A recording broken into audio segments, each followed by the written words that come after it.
اللہ تبارک و تعالیٰ نے اسلام کو جب کامیابیاں اور کامرانیاں عطا کیں اور نبی پاک صلی اللہ تعالیٰ علیہ وسلم کے دین کو اللہ نے غلبہ عطا کیا تو 9 ذی الحج میں حج فرض کیا گیا۔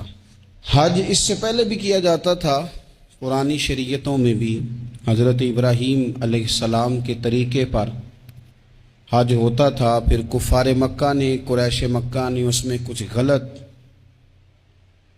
رسومات شامل کر دیں، کپڑے اتار کر معاذ اللہ کعبے کا طواف کرنا، قربانیوں کا گوشت خانہ کعبہ کی دیواروں سے ملنا، اور بھی کئی بیہودہ رسومات اس پاکیزہ اور خوبصورت عمل کا حصہ بنا دی گئیں۔ پھر 9 ذی الحج کو حج فرض ہوا۔ نبی پاک صلی اللہ تعالیٰ علیہ وسلم نے حضرت ابو بکر صدیق کو امیر حج بنا کے رخصت فرمایا۔ دیکھیں کہاں کہاں محبوب انہیں اپنا نائب بناتے ہیں۔ اب 9 کو تو حضور نے حضرت ابو بکر صدیق کو امیر حج بنایا اور پھر اعلان فرمایا، جہاں جہاں مسلمان آبادیاں تھیں وہاں اعلان کر دیا گیا کہ آئندہ سال رسول پاک علیہ السلام خود حج کے لیے تشریف لے جائیں گے۔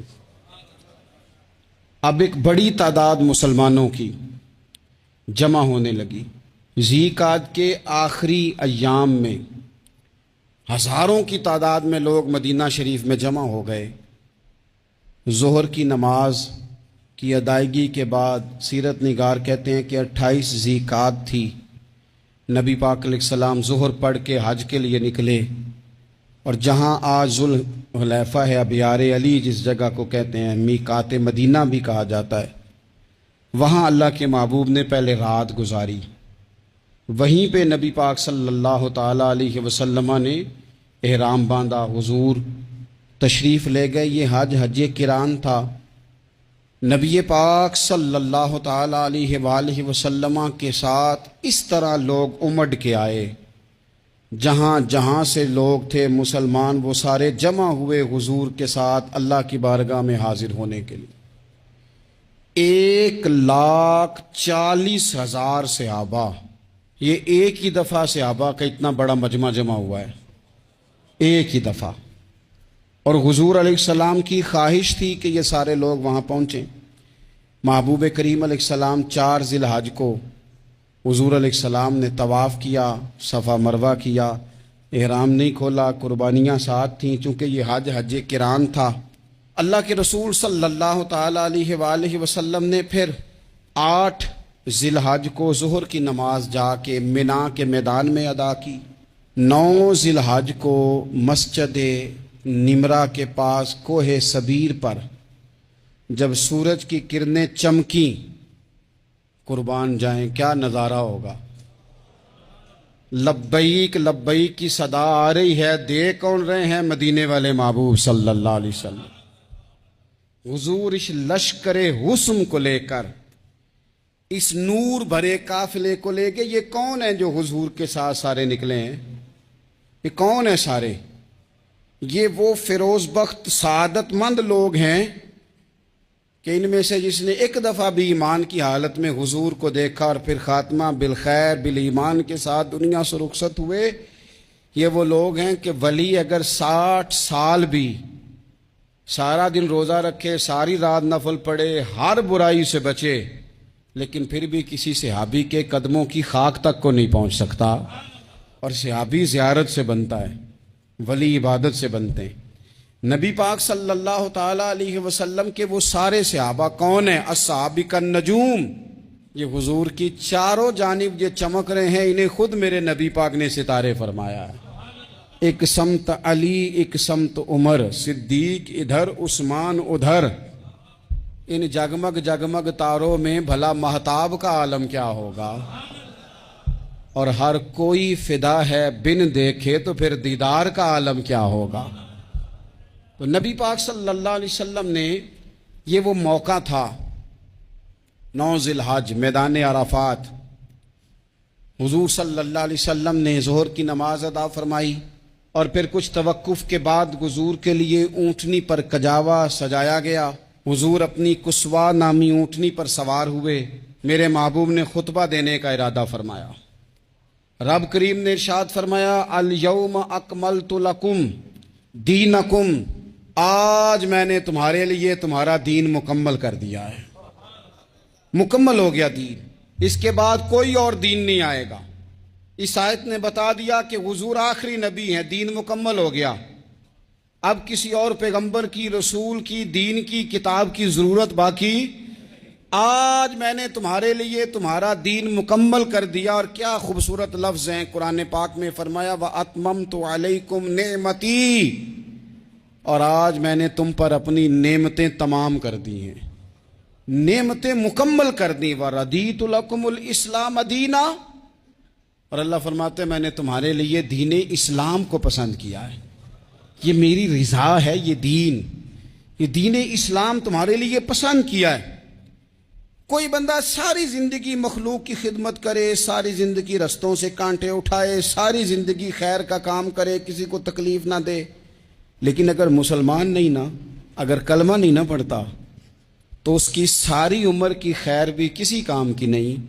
इसलिए कि रब फरमाता है जड़ दीन इस्लाम है, जड़ होगी तो फिर शाखें कबूल की जाएंगी ना। तो अगर जड़ ही सिरे से नहीं है तो खैर करने का माना। कुछ लोग कुफार की, मुशरिकीन की तारीफ करते हैं कि जनाब बल्ले बल्ले इतने वेलफेयर काम हो रहे हैं, तो याद रखो सबसे ज़रूरी जड़ है। कुरान पाक में रब ताला ने मुनाफिकीन, मुशरिकीन और कुफार के आमाल की बुनियाद इस तरह की बताई है कि जिस तरह पत्थर पर थोड़ी गर्द पड़ जाए, ज़रा हवा का झोंका है या बारिश आए तो पत्थर साफ का साफ हो जाता है। इनके अमाल इस तरह के हैं। उस खैर का क्या मतलब कि जिस खैर में ईमान ही शामिल नहीं। जब तक बंदा मोमिन ना हो उसका कोई अमल भी अल्लाह की बारगाह में काबिल कबूल नहीं होता। ये आयत नाजिल हो गई, फरमाया दीन मुकम्मल हो गया। ओ मेरे भाइयों, खुदा रा सोचो, कोई शय मुकम्मल नहीं दुनिया में, कोई शय भी। करोड़ों का मकान बना लो फिर भी कोई ना कोई नुक्स निकल ही आता है। कोई दुनिया में शय मुकम्मल है ही नहीं। अगर कोई शय मुकम्मल है तो वो मदीने वाले रसूल का दीन मुकम्मल है। मुकम्मल, जब हम कहते हैं ना मुकम्मल दीन, तो लोग समझते हैं तो शायद सादी सी बात है। ये वो वाली बात है जो दुनिया में कहीं नहीं पाई जाती। जब ये आयत नाजिल हुई थी ना, तो बुखारी में मौजूद है, एक बहुत बड़ा यहूदियों का आलिम हज़रत उमर फारूक रदी अल्लाह ताला अन्हु से कहने लगा, ये जो तुम पर आयत नाजिल हुई है ना कि दीन मुकम्मल हो गया, ये अगर हम पर नाजिल होती ना, तो जिस दिन ये आयत नाजिल हुई होती हमने हर साल उसी दिन को ईद बना लेना था कि दीन मुकम्मल हो गया। अल यौम अकमलतु लकुम दीनकुम, दीन मुकम्मल हो गया। हम तो ईद बना लेते। तो हज़रत उमर कहने लगे हम पर भी बड़ा फजल है। जिस दिन आयत नाजिल हुई थी अरफा का दिन भी था और जुमे का दिन भी था। एक नहीं दो ईदें थी मुसलमानों की, दो ईदें थी मुसलमानों की, दो। अजीज भाई, दीन मुकम्मल अल्लाह ने दिया। और हजरत अब्दुल्ला इब्न अब्बास रदी अल्लाह ताला अन्हु ने तो एक मकाम पे इसका जिक्र भी कर दिया। जब उनसे किसी यहूदी ने कहा ना ये आयत हमें मिलती तो हम ईद मनाते, तो फरमाया तुम एक मनाते ना, हमारी दो थी उस दिन। जुम्मा भी तो मुसलमानों की ईद का दिन है ना। बहुत सारे लोग हैं बेचारे जो कहते हैं इस्लाम में ईदें सिर्फ दो हैं, और वो भी सिर्फ परेशानी उन्हें ईद मिलादुन नबी वाले दिन होती है, उसके आगे पीछे नहीं होती।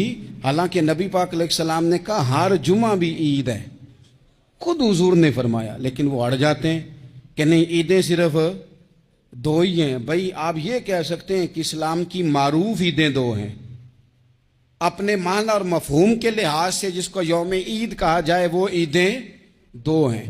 तो नबी पाक सल्लल्लाहु ताला अलैहि वसल्लम ने मैदान अराफात में खुतबा दिया। ये जो वाज़ व नसीहत है ना, खुतबा तकरीर, ये दुनिया कर रही है, करती रहेगी, करती चली आएगी। और इसको मेरे नबी पाक अलैहिस्सलाम ने पसंद फरमाया। खैर की बात करने वाले को हुजूर ने दुआ दी। महबूब फरमाने लगे अल्लाह जो मेरी हदीसें याद करके आगे पहुंचाए उसके चेहरे को तरोताज़ा रखना। ये इबलागे दीन बहुत बड़ी बात है अगर कोई खुलूस नीयत से करे। लेकिन कायनात अर्जी में वो जो हुजूर का खुतबा हज्जतुल विदा है, वो दस्तूर है, वो मंशूर है। इंसानी हुकूक पर उससे बड़ा चार्टर ना पहले कभी था نہ قیامت تک دوبارہ بن سکتا ہے۔ اس کو خطبہ حجۃ الوداع کیوں کہتے ہیں؟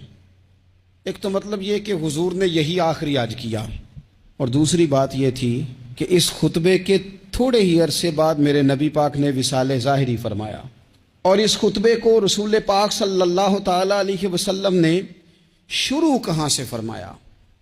یہ خطبہ دیکھیں شروع کہاں